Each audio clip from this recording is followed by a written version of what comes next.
আজকের এই ঐতিহাসিক বিশ্লেষণে স্বাগতম।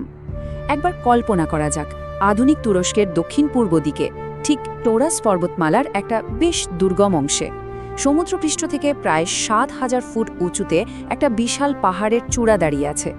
চারপাশটা কেমন যেন রুক্ষ আর রহস্যময়, আর সেই চূড়ায় এদিক ওদিক ছড়িয়ে আছে বিশাল আকার সব পাথরের মাথা। এক একটা মাথার উচ্চতা শুনলে অবাক হতে হয়, প্রায় ৮ থেকে ৯ ফুট। মানে ভাবা যায়, এই মাথাহীন বিশাল মূর্তিগুলো প্রাচীন পৃথিবীর ইতিহাসের এমন এক অমীমাংসিত অধ্যায়, যা শত শত বছর ধরে ইতিহাসবিদ আর গবেষকদের রীতিমতো ভাবিয়ে তুলেছে। আজ আমরা ঠিক এমনই এক প্রাচীন ভৌগোলিক আর ঐতিহাসিক রহস্যের গভীরে যাব। পাহাড়ের রুক্ষ প্রকৃতি, শতাব্দীর পর শতাব্দী ধরে চলে আসা কিংবদন্তি আর একজন মহান নবীর পদচিহ্ন, সব মিলিয়ে এই জায়গাটাকে ঘিরে তৈরি হয়েছে এক অদ্ভুত গা ছমছমে পরিবেশ। আজকের এই সম্পূর্ণ আলোচনাটা মূলত একটা সুনির্দিষ্ট ভৌগোলিক ধাঁধা এবং তার আড়ালে লুকিয়ে থাকা প্রাচীন ইতিহাসের সন্ধানেই নিবেদিত। আচ্ছা, চলুন এই বিষয়ে এবার একটু গভীরে প্রবেশ করা যাক। নমরুদ পাহাড়ের রহস্য। সত্যি বলতে এই নামটার মাঝে কেমন যেন একটা গভীর আর আকর্ষণীয় কৌতূহল লুকিয়ে আছে, তাই না? এই পাহাড়টা কিন্তু নেহাতি কিছু পাথর আর মাটির স্তূপ নয়, বরং এটা হাজার বছরের ইতিহাসের এক নীরব সাক্ষী।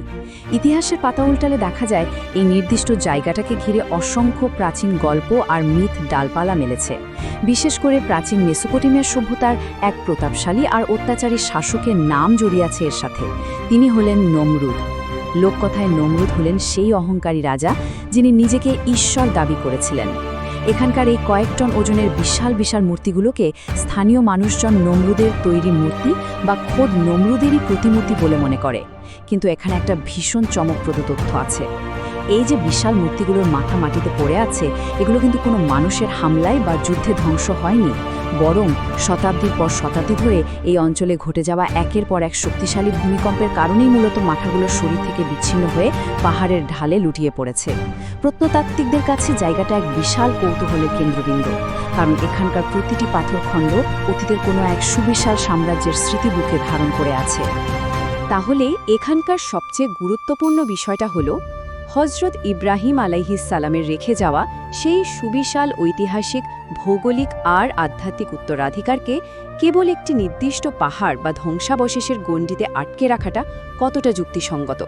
গবেষকরা যখন তার পদচিহ্ন বা লেগাসি অনুসন্ধান করেন, তখন তারা কিন্তু শুধু মাটির নিচের প্রাচীন পাথরই খোঁজেন না, বরং প্রাচীন পাণ্ডুলিপি, যুগের পর যুগ ধরে চলে আসা স্থানীয় লোককথা আর গোটা মধ্যপ্রাচ্য জুড়ে ছড়িয়ে থাকা প্রত্নতাত্ত্বিক খনন কাজ, এই সব কিছুকে একসাথে মিলিয়ে দেখেন। ঐতিহাসিকভাবে দেখতে গেলে হজরত ইব্রাহিম আলাইহিস সালামের যাত্রা ছিল অসম্ভব রকমের সুদীর্ঘ।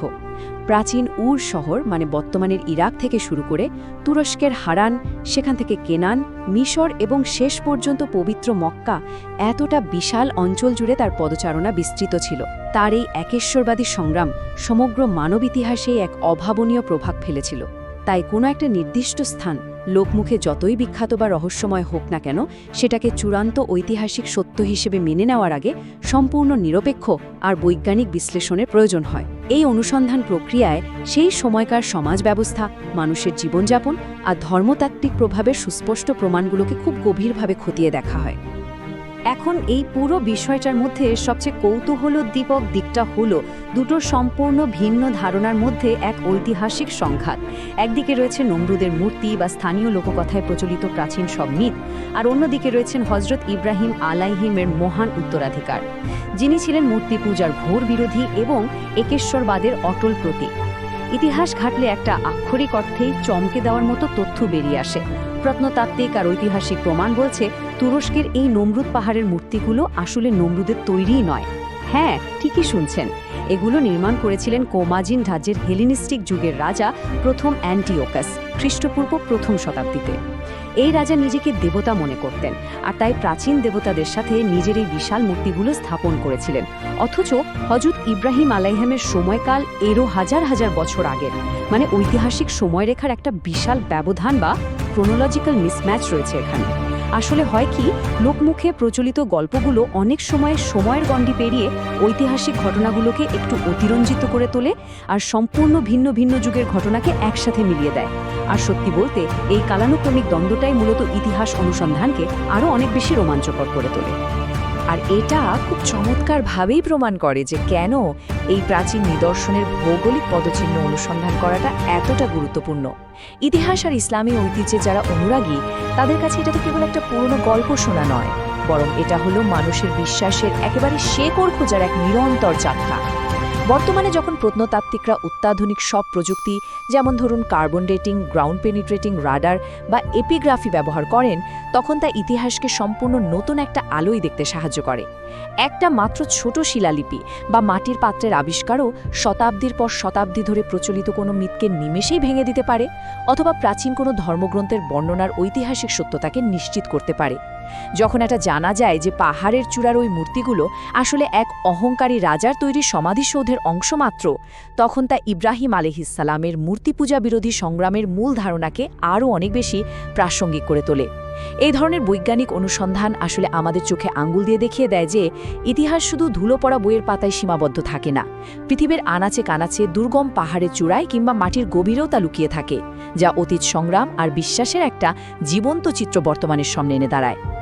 এতক্ষণ ধরে আমরা যেই ভৌগোলিক আর ঐতিহাসিক প্রেক্ষাপটগুলো, সময়রেখার সেই বিশাল অমিল আর আধুনিক প্রত্নতাত্ত্বিক প্রমাণগুলো নিয়ে আলোচনা করলাম, তা অবশেষে আমাদের একটা চূড়ান্ত আর গভীর প্রশ্নের দিকেই ঠেলে দেয়। সব কিছু বিশ্লেষণের পর একটা অত্যন্ত কৌতূহলোদ্দীপক জিজ্ঞাসা আমাদের সামনে এসে দাঁড়ায়, এখানে কি ইব্রাহিম আলাইহিসসালাম ভেঙেছিলেন মূর্তি? এটা কিন্তু কেবল একটা সাধারণ প্রশ্ন নয়, এটা এমন একটা জিজ্ঞাসা যা প্রাচীন প্রত্নতত্ত্ব, মানুষের অবিচল বিশ্বাস আর শত শত বছরের লোকায়ত ইতিহাসকে একেবারে এক সুতোয় বেঁধে ফেলে। যদিও প্রত্নতত্ত্ব বলছে এই নির্দিষ্ট মূর্তিগুলো ইব্রাহিম আলাইহিসসালামের সময়ের নয়, তবুও এই প্রশ্নটা বারবার ঘুরে ফিরে আসে, কারণ এটা মানুষের চিরন্তন সত্যের সন্ধানকে ধারণ করে।